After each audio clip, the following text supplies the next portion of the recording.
Madame, Monsieur, bonsoir. Au programme ce soir, un flash info spécial sur l'invasion du japonisme dans notre pays et en Europe.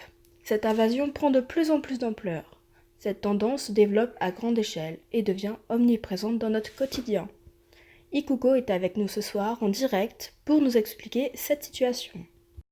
Bonsoir, cette situation nous vient de la civilisation et de l'art japonais qui influencent les artistes et écrivains premièrement français puis occidentaux. L'art qui résulte de cette influence est qualifié de japonesque. L'art japonais va nourrir une réflexion plastique neuve commune à plusieurs mouvements comme l'impressionnisme et l'art nouveau. Mais comment cela est-il né ? Tout d'abord, la céramique de Chine est prisée des familles royales et aristocratiques.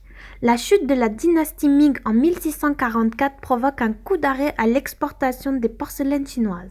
C'est alors le Japon qui reprend le flambeau au milieu du XVIIe siècle entre 1652 et 1683 sur une trentaine d'années.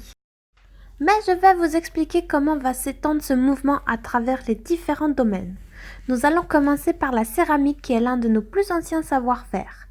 Alors comme exemple, je vais prendre le vase de Kutani à décor de fleurs et d'oiseaux Matsumoto Sei fait en 1900. On peut voir que c'est un vase très floral avec des oiseaux.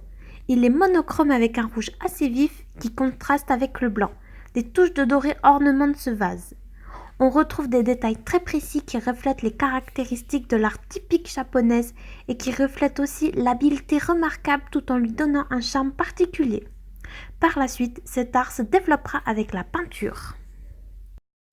Pour cela, je vais vous parler du tableau de James Abbott et McNeill Whistler, Variations en violet et vert. Des couleurs sont posées en aplat sans modeler comme dans une estampe japonaise. Le format vertical ou allongé n'est pas commun en Occident. La peinture a des formes et des couleurs épurées et les personnages vêtus avec des habits traditionnels japonais sont placés dans un décor typique. La ligne d'horizon est placée plus haute que sur les peintures en Occident. Enfin, l'architecture japonaise aura elle aussi sa place dans ce phénomène, avec le salon de thé dans le jardin Midori no Sato. Ucraft a entrepris un voyage en Asie pour découvrir et s'imprégner de cette riche culture. Durant ces 7 mois de voyage, il rapportera des photos, des œuvres d'art et aussi des témoignages sur le mode de vie des Japonais. En 1885, il fait emménager le jardin Midori no Sato, qui signifie colline de la fraîche verdure, et son pavillon derrière sa maison familiale aux loges en Josas dans les Yvelines. Pour ce chantier, il fait importer des matériaux authentiquement japonais et fait également appel au jardinier Atawazuke et à plusieurs charpentiers venus spécialement du Japon pour avoir ce savoir-faire authentique. Ce mouvement permettra de préserver le savoir-faire de ce pays. Merci pour ces informations. Vous pouvez réagir sur MyTF1 et je vous laisse avec votre film de dimanche soir Qu'est-ce qu'on a fait au bon Dieu avec Christian Clavier. Bonne soirée.